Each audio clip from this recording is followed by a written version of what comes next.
God, look how long it takes you to heal. Yeah, I wouldn't move. There you go. There we go. Motherfucker.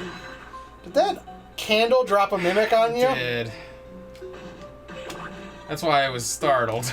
I didn't know what was happening. I love their little scream. Ah! Oh boy. He's a silver demon. He's got 4 horns. He has a lot of fucking life. Everything in here does. I think there's more to them. You trying to get his soul? Motherfucker. How can everything hurt me? I got the Dracula Tunic. I suppose I can take that off, huh? Peeping eye? I don't think it does anything in here. You might want to put Headhunter. Well, I didn't get the item that gives me that I needed a Chrono Mage for, but I don't think that. All I think it did was like give it like raises the probability of dropping souls, if I remember right. I don't remember. Damn it, I have to go that way. Tits. Tit burgers. You want the yellow one?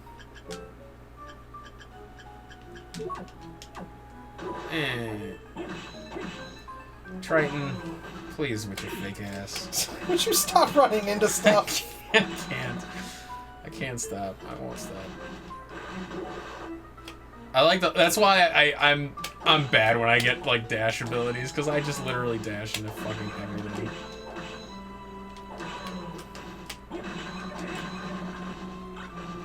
Woohoo, Basil! And fuck you. I'll take the level up though.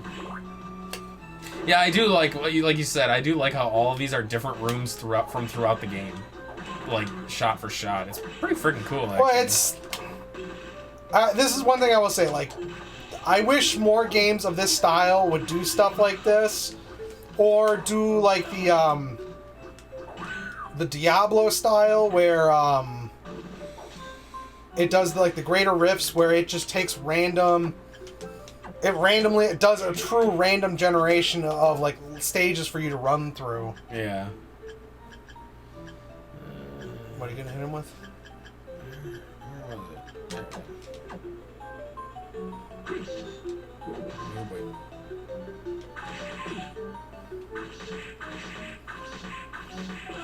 Does more damage than the fucking my Soliace thing. Yeah. Yeah, that's worth it. At least I think it was. Yep. But yeah, like that's like as much as people didn't like Diablo 3, like people didn't like Diablo 3. Well, remember when it launched? No. There was the real money auction hall and stuff like that. Oh yeah. Oh, I'm on the water. I was like, what the fuck just happened? Like it. Peace out, sucker. Go back the other way. I think that's the same. Iron Golem. Well, at least I can get around this one. But like, it has these greater rifts, and it just randomly generates these layouts that you can go through endlessly. And well, this guy's at least a little easier. And it's like, I think it's super fun. And I wish more games would take that sort of concept and do it. The randomly generated thing. Well, and so you got like the main story you go through that can have, it's got certain randomness to it, but then like the rifts are like basically infinite mini dungeons that you can go through. Mm-hmm. Yeah, I remember those because I think you and I beat Diablo 3 together, and then. No, I don't think we ever finished it. Did we? We did, but then I think like I stopped because I had enough. I'm never one for like post game stuff. I don't know. I for some reason, like, once I've had my fill of it, like, that's it for me. Fucking dick. See, for me, like, games like Diablo and stuff, I can always go back to. There's very few games that'll hold my attention past, like, the main... Granted, damn it! If the leaks are true, this upcoming... why do you keep going to your map? Because my thumb keeps hitting the X button because I rest my hand funny, and the X button turns on the menu. Alright, Danny, with your fat finger. Well, no, it's just such a habit from the NES. Yeah. That I can't. It's hard to break it. So as I was saying, if the leak is true, no, you want to go down? Yeah. Because I think that's the save room. Not Mimic. Cock. Damn. Oh, is there another save room? Yeah, I'm sure there is. But if the leak is true, the upcoming BlizzCon, okay, to the right, should have information, like announcements for, I think it's Overwatch 2 and Diablo 4. They're making another Overwatch? Yeah. I'm not surprised. Well, originally they made the same claim that Bungie did with Destiny. We're gonna support it for 10 years. Yeah, all right. Instead, what they do? Cool. Okay, we made part 2 instead. Yeah. Finally here. I wonder if I can do this. Uh-oh. I'm psychic now. Yeah, right. Everybody's got powers. Yep, everyone's shocked. We're gonna send you a message. Yep, everybody says heartwarming things. Hammer's basically like, I want your gold. Yeah, right. I want this baby. If I remember right, he's not that hard. He's more annoying than hard. You want hard? Fight the Radiance from fucking Oh, that's right. What does that do? Does that actually do anything? No, it's Chaos basically taking its powers back. Oh yeah, because I don't have any of the souls.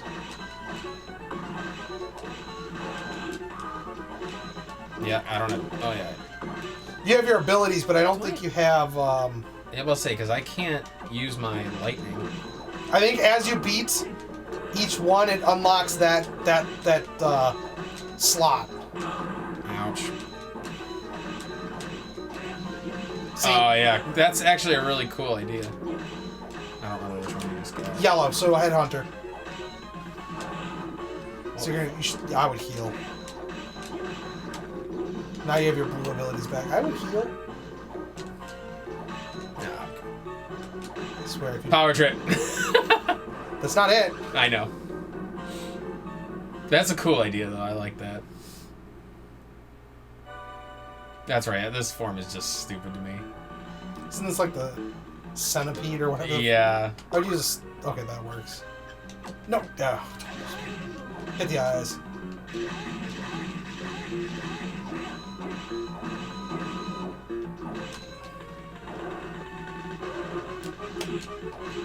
Oops. Did you stand in the middle of them? Oh, I have to hit the middle. Yeah, but the eyes stop certain things from happening.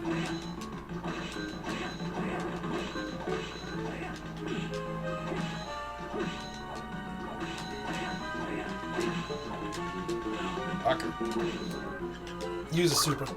Okay, that works too. 2 of the eyes are gone. Just. You should be able to focus on him now. Because I don't remember if they can come back. Probably not. No, I got lucky with that one.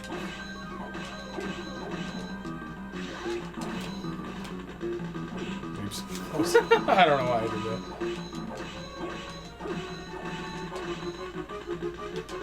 Damn it. Oh. That other eye should be dead in a couple hits too.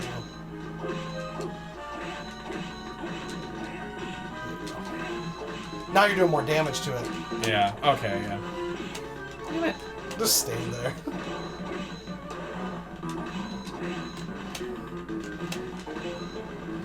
Gotcha, bitch! I think that's the last form? I think so too, because I remember being extremely disappointed when I beat it the first time. I was like, that can't possibly be it. Because that should be Chaos's form dispelled. Yeah, because the... Alright, cool. Oh yeah, back into the Ecrypts. Yeah, we'll support Destiny for 10 years. We'll just make a second one that's not compatible with the first. Yeah. But, I mean, and that's... I get it. Like, Blizzard I get did the same thing with Overwatch, where they're like, we're going to support this long term, and then if this rumor's true, they're basically just making 2 now. It's like, Well, I mean, there's a degree of fall off. You know what I mean? So it's like I understand why they do it. And part of me gets it too because with the success of stuff like Fortnite and Apex Legends, where they can just churn out content and the game itself is free. Yeah. Like, they have to sort of rethink their strategy a little bit and put out something that can keep up with it. Which, even if they are announcing 2, it doesn't make sense because the first one just got ported over to the Switch not too long ago. What's that? Overwatch? Yeah. Yeah, it did. So, unless if, like, the second one's not coming out for, like, a couple years. Then again, who knows? I mean, maybe Blizzard will pull another thing they did with Diablo Immortal. Yeah. Start insulting their fan base even more. Well, don't you have phones? The worst idea ever. Like, I'm okay with it being a side project, but with them hyping it up as this major Diablo announcement, and they're like, mobile game. That's not the fan base you have. No. Nobody wants to play it on their phone. Not to mention all the crap with it's obviously just a reskin of another game. Oh, yeah. Which, there's, I can't remember what game it is, but there's side-by-side comparisons where if you watch the Diablo Immortal footage and then, like, the other footage side-by-side, you're like, they are literally the same game with a Diablo skin now. Hey! It's over! Hey, so basically he's still Iga. So basically he's still Dracula, but it lies dormant until Dawn of Sorrow when What's-Her-Face wants to revive Dracula but needs a suitable guy. We did it! Can I skip this? I don't cannot. think you can. Nope. Because it tells you the password at the end, I think. Or, yeah, it gives you all the stuff. So, 3.5 hours. That's without That's cutting. Right, that's without cutting, and that's just this session. I think the other one was 2 hours? Actually, I think we get to see our total playtime at the end. Yeah. So, if I'm not mistaken, this should be about 5.5 hours. Which is good for a handheld game. Yeah, absolutely. And I kind of knew what I was doing, but it didn't look like it. But, I mean, when I played this game as a kid in high school, I fucking loved it. Like, this scratched that itch for such a... I mean, this was essentially, like... Well, because Symphony came out in, 97? Something like that. I mean, this was... this was still the next big game for Castlevania. Yeah, this was still on the eve of that genre of games. You know what I mean? Like, although I guess not really. Because you had Symphony of the Night, then you had Circle of the Moon, Harmony of Dissonance, and then this one. So, I mean, you were already 3 games deep in the genre. Yeah, I suppose. But this was like the direct successor to Symphony. Yeah. You can tell they put more of what made Symphony in this one. Yeah. Still one of my favorite little symbols. Yeah, I love that. 2003 this was. So this was right at our senior year. Yeah. Because, like I said, I remember beating this in study hall and just being blown away. I was like, awesome. Oh, wait, it just goes right back to the... Yeah, it does, but no, I think it's the clear data. Start a new game with data 3 while carrying over items and spirits. Oh, okay. So you can play the whole game again, but I think you're just missing, like, key ones. Yeah, that makes sense. Total time's only 4 hours and 45 minutes. That was our last save point. Feel like it... Yeah. That was our last save point. But I feel So it's like under there was 5. Oh, that's right, because I died and had to redo part of a thing. Yeah. So that's not too bad, though. So Under there you go, 5 man. hours. Yeah. I'd say 5 hours even. We'll just say total. 5 hours even. That sounds about right. So, I mean, that's it. That's Castlevania Aria of Sorrow, man. I love this series. I do too. Character designs, the music. Oh, yeah. I mean, this genre in general was such a fucking, like... It was such a juggernaut on the Advance. Well, and it still is. Look at how many indie games come out that still follow this formula. Yeah, and they do. I mean, the Metroidvania style is so insanely popular. I mean, you had Time Spinners not that long ago, Iconoclasts, you had Hollow Knight, and Blasphemous is technically, yeah.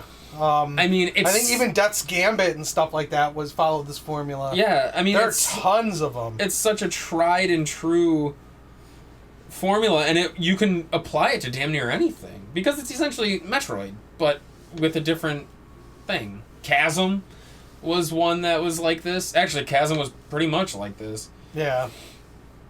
Aria of Sorrow. I'd say even technically, while different, I would say Link. Holy fuck. What? I did not realize how expensive this game was now. It's what, Loose. 70, $80? 61. Oh, jeez. I did not know that. I was anticipating... That's loose. Complete, you're looking at 120. Damn. I thought it was still relatively... 40, yeah. Yeah. Oh, that makes me shudder. What's... Okay, Harmony of Dissonance is still only 43. What about Dawn? I bet you that one's probably only still like 20, $30 maybe. Castlevania Dawn of Sorrow, yep, $20. Oh, okay. Complete 33. I have a feeling it's because advanced games are becoming more and more... That's becoming the new collecting. Harder and harder to find. That's becoming the new collecting thing. Pretty much. A lot of these cartridge-based ones from this era are getting insanely expensive. I wonder how much Metroid Fusion goes for. You know what? See, but Fusion... Konami needs to do? Yeah. They need to do a true Castlevania collection. They really do. I think they need to do another collection of the handhelds. Or of this style. Yeah. Because there are so many that, like, were on...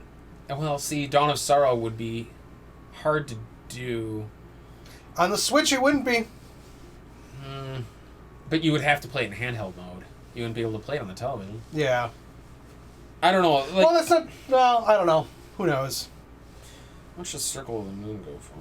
$0. They pay you to take it from them. Castlevania Circle of the Moon, $17.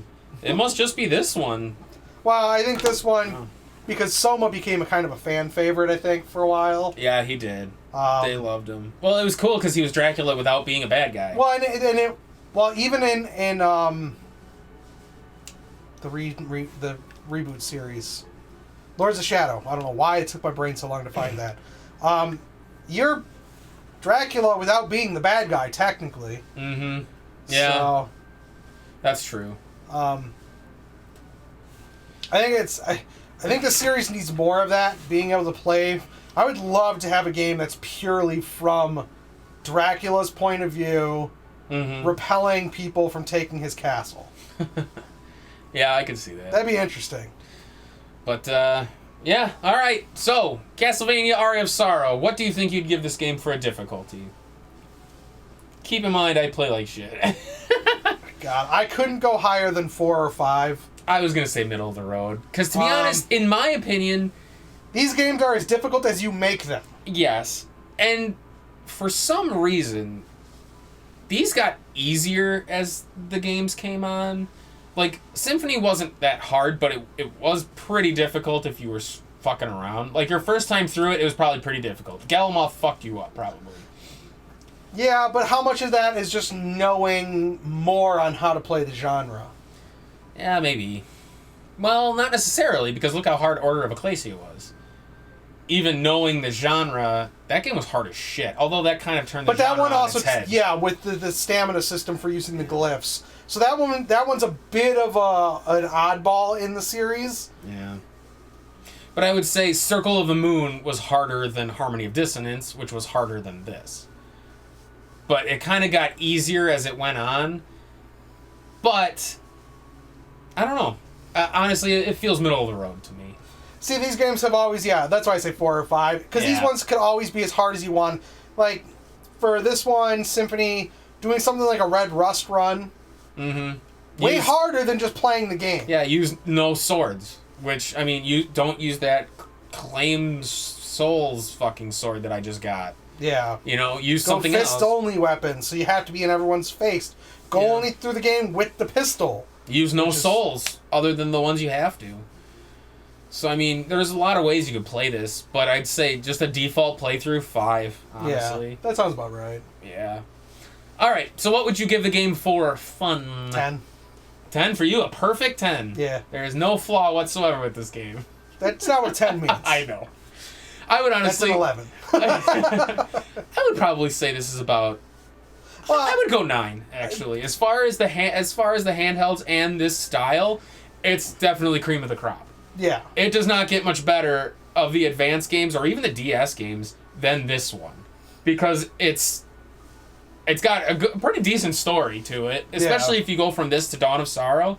Dawn of Sorrow takes this and cranks it up even farther and is so much more involved. I mean, I guess, like, there are some people that complain, well, they don't like the art direction that these ones went into, because it got the anime influence into them. Well, this one started off like the old Castlevania style, and then weirdly got anime in Dawn. Which, to me, I don't mind, because I still enjoy anime to this day. Oh, me too.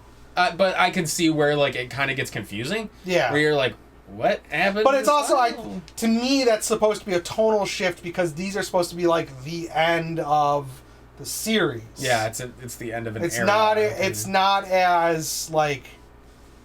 Because, like, the early ones were, like, the medieval Gothic architecture, because they take place in, like, the 1700s and stuff England, like that. And, well, it's Transylvania, technically. Yeah.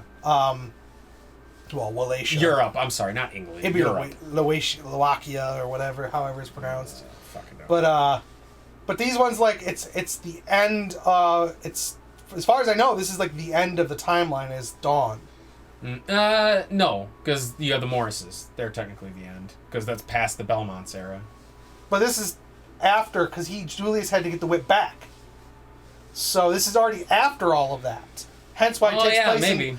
This one takes place in 2030 something, I think. Yeah, you're right. You are right. So this is the very end of the timeline. This is past the Morrises. This is Dracula getting his redemption. That's why I wouldn't mind to see a third one in this series, where the end of it basically has Dracula, like, done. The curse is completely finished. Mm-hmm. And it'd be a good way to have it out, have him get back with Alucard's mom somehow, have her reincarnated as part of the story. Yeah. Lisa. So, I mean, granted, that'd be a little tropey, but who cares? It'd still be fun. Yeah. It was... Dracula deserves his happy ending. He just wants to kill everybody because he misses his wife. But anyway, yeah, this is... The genre doesn't get much better than these, to be honest. And this one in particular is top of the heap. I mean, the music is great. It's Castlevania through and through. The gameplay is pretty good. Controls can get a little iffy here and there, but I'm playing it on a GameCube controller. This was meant to be played on a handheld. Yeah. Keep in mind, so the controls are a little weirder trying to play it on a GameCube controller. And to be honest, I think the L and R respond better on the Game Boy Advance than they do on the GameCube controller. They kind of do. And the buttons kind of get in the way for me on the GameCube controller with Select. But otherwise, it's the D-pad's better on the SP, which this was meant to be played on anyway. Yeah. So, I mean, the game's tight. It's great. Like, it's truly great. I love the game. I do too. And from there, let's move on to is it worth it? Yes. Even at $63, I would say it absolutely is. Well, I mean, if you're going to play through it just once and then shelve it, never touch it again, okay, don't. Yeah. See if it's available on virtual consoles somewhere. I don't think it is. I don't think any of these are. Or if you can get it cheap, at a used sale, cool. However, if you're going to go back through and you're going to use boss rush mode to do all that, which is kind of fun. Julius mode is actually pretty fun. Go through Julius mode. Go through, get all 4 endings to see the differences. And if you're going to play it, repeat it. Now, I wouldn't say play it back to back to back to back to get everything, because you'll burn yourself out. Yeah. But if you're going to pick it up more than once, definitely worth it. Absolutely. I would say it's even worth it to pick this up and then pick up Dawn. And just complete the story. Because Dawn of Sorrow takes this and does it even better. So, Julius mode in this is cool, but then Julius mode in Dawn of Sorrow is phenomenal because it's like Castlevania 3, where you play as Julius, Yoko, and Alucard. And it's pretty freaking awesome. Yeah. I remember loving it. It was the graphical step up to Dawn is really nice. It is. Dawn has such big sprites, and it's because it's such a hardware difference between the Advance and the system. DS. That was the only part I hated, was the sigils. Yeah. It got kind of annoying. Yeah. But it was a good game, and this one is just as good. Graphics are beautiful. The music is great. It is a 9. I wouldn't go so high as a 10, but it's definitely a 9 in my book. But, so that'll do it for Castlevania Aria of Sorrow. Hit us up on Facebook. Hit us up on Twitter. Go to powertripgaming.tv. It'll take you right to the channel where you can watch all of our other side quest videos. Watch Super Castlevania 4 that Paul did. listen to our podcast. Well, Powercast. Sorry. Yes, the Power Trip Gaming Podcast, which is now, as of this video, technically renamed to the PTG Podcast. We had Powercast. God damn it. You're right. PTG Powercast. You can still look up Power Trip Gaming in iTunes or Stitcher. I don't know if it works in Stitcher, but I know in iTunes you can look up Power Trip Gaming and will come up. Otherwise, look up the PTG Powercast. Apple fucked that one up. That's a debacle we'll go into on our next Powercast. I yes. think. We'll have to talk about that. So. Well, yeah, it'll be a couple down the road, but yeah, they bollocks that all up. The PTG Powercast, which stands for Power Trip Gaming Powercast. Still works. It's still us. It's still us. Yeah. Let us know if you want us to play something specific. Did you love these games? Do you hate these games? Would you rather play the arcade type games instead of these dungeon crawler kind of platformer ones? At some point, we'll get a modified DS so we can play Dawn. I would love to. I would love to get a capture DS. I'm sure it's not hard. Oh, nowadays they're cheap. They're cheaper than what they used to be. Yeah. Because I would love to continue this run. Yeah, that'd be fun. Who knows? Maybe I'll play some of the PlayStation 2 ones. I would love to play Curse of Darkness. That one's really fun. Even Lament is really, really good. Just play Legacy. I want to, actually. I want to play the crappy 64 ones because Suffering is a part of Power Trip and everybody loves to watch it. Paul's playing them. You're fucking right, he is. So next time on Power Trip, we'll play something maybe better? Maybe. Does it get better, though? Well, this technically followed Mega Man X3. So I would say this on par with X3. Yeah, but I don't know what comes up after this. If it's I don't an know. NES game, it's not better. Well, it might be. If it was Guardian Legend. Oh, God. I don't know. We'll see. Guardian Legend was a perfect 10 to me. The only 10 I've ever given. But, yeah. It'll be hard to follow this one up. Yeah.